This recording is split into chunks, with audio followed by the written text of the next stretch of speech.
लोग सब आ गए हो? हाँ, हम लोग सब आ गए हैं। अब तुम्हारे झोली से कहानी निकाल के हम लोगों को सुनाओ। हाँ, कान्हा मामा के पास कहानी के सिवा और क्या है तुम लोग को देने के लिए? फिर सुनो, एक था राजा। नहीं मामा, अब और राजा या राक्षस नहीं। क्यों, क्या हुआ? तुम जानते हो तितलियों के पास कितनी जानवरों की कहानियाँ हैं। आज हम लोगों को जानवरों की कहानी सुनानी पड़ेगी। ठीक है, वही सुनाऊंगा, लेकिन तुम लोग सब कहानी याद रखना। तो फिर सुनो।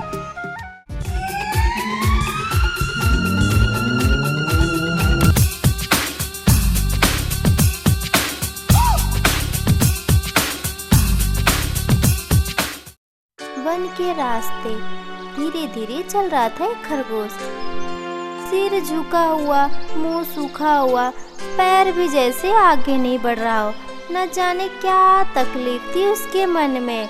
चलते चलते रास्ते में क्या हुआ उसे? हाँ गजराज, खरगोशी तो है। अरे वह मुझे देख करके भी बिना बात किए चला जा रहा है। क्या हुआ उसे?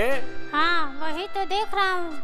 मुंह भी सूखा है और सर भी झुका हुआ है। वो जैसे चंचलता से दौड़ता है वैसे तो नहीं है। पता नहीं क्यों धीरे धीरे चल रहा है ये। क्या हुआ है? उसकी तबीयत खराब है क्या? पता नहीं, लग रहा है। नहीं, एक बार पूछ करके देखता हूँ। ठीक बोल रहे हो गजराज भाई, पूछ के ही देखते हैं। ओ खरगोश भाई, खरगोश भाई, ओ खरगोश।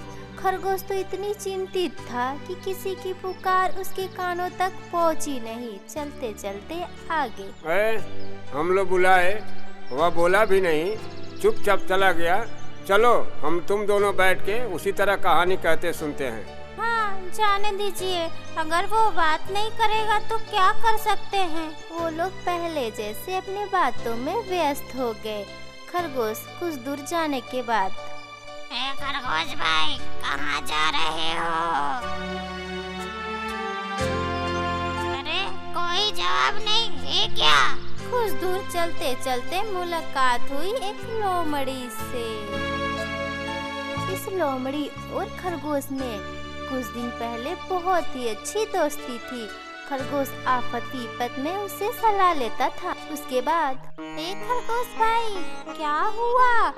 तुम तो बड़े ही चंचल हो, आज इतना उदास हो के क्यों चल रहे हो? कुछ हुआ है क्या? बताओ क्या हुआ है, बताओ बताओ। अपने दोस्त लोमड़ी को देखकर खरगोश अपनी तकलीफ रोक नहीं पाया और कहा, क्या मैं बताऊं? बोल के क्या होगा? क्या करोगे तुम सुन के मेरी बात? 2 दिन हुआ मैं शादी किया हूँ। ये क्या? ये तो बहुत ही अच्छी खबर है। बताओ कितनी अच्छी। इसमें दुख की बात क्या है? हाँ, मेरी पत्नी की उम्र ज्यादा है, दिखने में भी बहुत ही बूढ़ी बूढ़ी लगती है, अच्छी नहीं है। जो एक बार पहले देख ले वो उसके आसपास भी ना गुजरे। समझ गया भाई, समझ गया। तुम्हें शादी करने की इतनी जल्दी क्या थी? देख कर भी एक बुढ़िया को शादी करके ले आए घर पे। जब घर पे ले ही आए हो तो उसके साथ ही तो रहना होगा और जीवन भर गुजर बसर करना होगा। हाँ नहीं भाई नहीं, तुम कुछ नहीं समझे हो। मेरी पत्नी भले ही बुढ़िया थी, अच्छी नहीं थी, सुंदर नहीं थी, लेकिन वो मुझे एक सुंदर सा बड़ा सा घर बना दी थी। तो फिर वो घर कल रात को जल के राख हो गया। पता नहीं घर में कैसे आग लग गई। उतना सा घर जलने में कितना टाइम लगेगा? आओ, ऐसी बात है। ये तो बहुत ही दुख की बात है। अब मैं समझा। हाँ, नया घर नई पत्नी बना के दी थी और जल गया तो तकलीफ तो होगा ही। तुम तो जवान हो, फिर से क्यों नहीं पत्नी के साथ घर बना लेते? लोमड़ी भाई, तुम तो अभी भी नहीं समझे हो। कहाँ मेरी पत्नी है? वो तो घर के साथ ही जल के राख हो गई। कितना मैं बचाने की कोशिश किया, नहीं बचा पाया। हाँ ये क्या? हाँ लोमड़ी भाई, घर जाने से दोबारा घर बन जाएगा। पत्नी के बदले पत्नी कहाँ मिलेगा? जैसे भी थी बुढ़िया थी, पर मेरी पत्नी थी ना। हाँ वो तो सच है, ठीक बोल रहे हो। मेरी कितनी तकलीफ है वो मैं ही जानता हूँ। यही कह के खरगोश फिर से अपनी धीरे गति में आगे बढ़ गया और लोमड़ी खड़ा होके देखता ही रह गया।